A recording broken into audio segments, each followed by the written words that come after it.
औज़ु बिल्लाहि मिनश्शैतानिर्रजीम। बिस्मिल्लाहिर्रहमानिर्रहीम।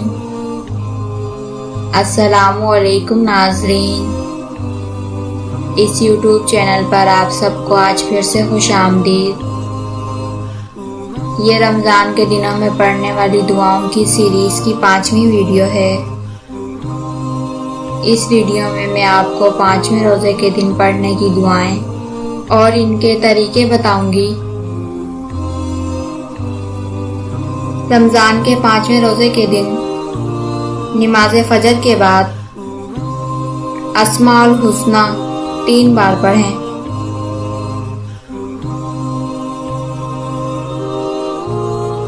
नमाज ज़ोहर के बाद दुआए गम 17 मरतबा पढ़ें। दुआए गम को दुआए कर्ब भी कहा जाता है। दुआए गम ये है: अल्लाहु अल्लाहु रब्बी ला उशरिक बिही शैअन। अल्लाहु अल्लाहु रब्बी ला उशरिक बिही शैअन।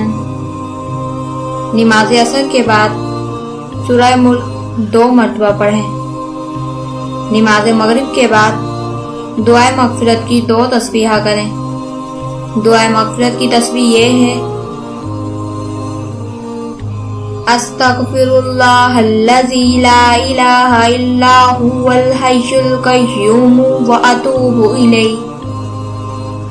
अस्तग़फ़िरुल्लाहल्लज़ी ला इलाहा इल्ला हुवल हय्युल क़य्यूम व अतूबु इलैहि। और नमाज इशा के बाद 4 रकात सलातुल तस्बीह पढ़ें। 4 रकात सलातुल तस्बीह का तरीका इस रमज़ान सीरीज की वीडियो नंबर 2 में बताया गया है। अगर आप सलातुल तस्बीह का तरीका सीखना चाहते हैं तो आप रमज़ान की दुआओं की सीरीज की वीडियो नंबर 2 में देखें, जिसकी लिंक डिस्क्रिप्शन में दी गई है। ये थी रमज़ान के 5वें रोज़े के दिन पढ़ने की दुआएं। इंशाअल्लाह आप सबसे नेक्स्ट वीडियो में मुलाकात होगी। तब तक आप अपना और अपने घर वालों का ख्याल रखिएगा। अल्लाह हाफिज़।